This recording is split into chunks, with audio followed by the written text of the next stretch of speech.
Good morning student ધોરણ 5 विषय Hindi any other. आज आपने पाठ 15 खरगोश और हाथी की कहानी देखेंगे।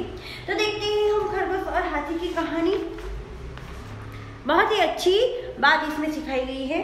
तो हम देखते हैं कि खरगोश एक छोटा सा जानवर है। खरगोश यानी ससलू। हाँ, खरगोश यानी क्या बोलते हैं उसको? ससलू। खरगोश यानी अपने गुजराती भाषा में कहीશું એને ससलू। और हाथी बहुत बड़ा। खरगोश एक छोटा जानवर और हाथी बहुत बड़ा। इस कहानी में खरगोश किस प्रकार अपनी समझदारी से हाथियों से अपनी रक्षा करते हैं, इसका वर्णन है। यह कहानी पंचतंत्र से ली गई है। पंचतंत्र यानी कि वह एक ग्रंथ है, उसमें सिर्फ कहानियां ही कहानियां हैं। तो देखते हैं। एक जंगल में एक सरोवर था। हाँ, एक जंगल में क्या था? एक सरोवर था। सरोवर के किनारे गीली जमीन, गीली यानी भीनी, हाँ, गीली यानी भीनी जमीन थी। वहां बहुत से खरगोश रहते थे। खरगोशों के बिल जमीन के अंदर थे। बिल यानी कि उसके घोंसले, हाँ, बिल यानी कि उसके घोंसले अंदर थे। वे दिन भर इधर उधर कूदते कूदते रहते थे। नरम नरम घास खाते, रात को अपने घरों में सो जाते। वे सब बहुत प्रसन्न रहते थे। क्या करते थे कि दिन में उछल कूद करते थे और रात को उस घर में जाके सो जाते थे। बहुत प्रसन्न यानी बहुत आनंदित रहते थे। उसी जंगल में कुछ हाथी आ गया। हाथियों के झुंड में कुछ शरारती हाथी थे। वे अपनी सूंड से छोटे छोटे पेड़ तोड़ देते, पौधे कुचल देते। हाथियों के बच्चे खेल खेल में एक दूसरे से लड़ते। कभी एक छोटा हाथी नीचे होता, कभी दूसरा। तो क्या हुआ? वो जंगल में एक हाथी का झुंड आ गया। वो बहुत शरारती हाथियां थे। हाथी पानी से बहुत प्यार करते हैं। वे झुंड में पानी भर भर कर नहाते। हाँ, हाथी को देखो पानी बहुत पसंद होता है। तो वो क्या करते हैं? पानी भर भर कर नहाते हैं अपनी सूंड में। फिर सरोवर के किनारे मिट्टी में लौटते यानी कि लेट जाते। नरम जमीन उनके भार से दब जाती।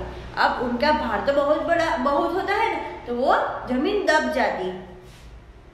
साथ ही कई खरगोश परिवार भी दब जाते। इससे खरगोश बहुत दुखी थे। हाँ, क्या होता था? वो जमीन, गीली जमीन के अंदर ऊपर बैठ जाते, तो वो भी दब जाते उसके खरगोशों के बिल। खरगोशों के सरदार ने एक उपाय सोचा। हवे उस खरगोश थे, उसमें भी एक सरदार था। उसने एक उपाय सोचा। कुछ चुने हुए खरगोशों के साथ वह हाथियों के सरदार के पास गया। कुछ दूरी पर बैठ खरगोशों के सरदार ने अपने अगले पांव उठाए। हाँ, सब बैठे थे और बोले, क्या है? उसने उन्हें हाथ जोड़कर नमस्कार किया। हाथी ने सूंड उठाकर नमस्कार का उत्तर दिया। खरगोश सरदार बोला, हम चांद के भांजे हैं। हाँ, हम चांद के भांजे यानी चांद के भाणिया हैं। चांद में आप हमारे भाई बंधुओं को देख सकते हैं। हमारे कुछ भाई धरती पर रहने आए हैं। हाँ, उनको एक उपाय सूझा। मामा रोज सरोवर में आते हैं हमसे मिलने। वे आपसे नाराज है। हाँ, चंदा मामा को बोल रहा है कि वो मामा हमको रोज मिलने आते हैं, लेकिन आपसे वो नाराज है। हाथी बोला, क्यों नाराज है हमसे? हमने क्या किया है? खरगोश बोला, सरोवर के समीप नरम मिट्टी में सुराख कर हमने घर बनाए हैं, यानी खोद कर सुराख निकालकर हमने घर बनाए हैं। आपके आने से सुराख दब गई, जिससे चंदा मामा के बहुत से भांजे भी दब गए। इसलिए वे आपसे बहुत नाराज है। खरगोश आगे बोला, वे रात को सरोवर में आएंगे और उन्हें यह देखकर अच्छा नहीं लगेगा। क्या हुआ कि वो रात को आएंगे तो उनको देखकर अच्छा नहीं लगेगा। अब रात हुई। पूर्णमासी का चांद निकला। पूर्णमासी यानी पूनम का। हवा तेज थी। सरोवर में हल्की हल्की लहरें उड़ रही थी। चांद लहरों के साथ साथ ऊपर नीचे हो रहा था। हाथी और खरगोश वहां पहुंच गए। खरगोश बोला, देखिए महाराज, चंदा मामा गुस्से से कांप रहे हैं। हाँ, वह भी सरोवर के पास पहुंच गए। हाथी भी। खरगोश बोला, देखिए महाराज, चंदा मामा गुस्से से आपसे कांप रहे हैं, आप जल्दी यहाँ से दूर चले जाइए, लगता है मामा बहुत नाराज हो गए हैं। हाँ, वो बोल रहे हैं कि चंदा मामा आपसे गुस्सा है। हाथियों के सरदार ने अपने झुंड की तरफ देखा, सभी डर गए थे। सरदार ने अपनी सूंड ऊपर उठाई, सभी हाथियों ने ऐसा ही किया।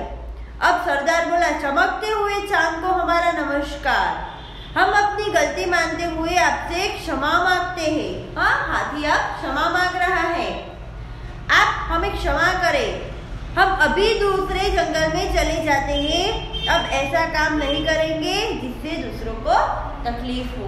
देखो, एक छोटा सा खरगोश है, उसमें भी कितनी सारी बुद्धि भरी हुई है।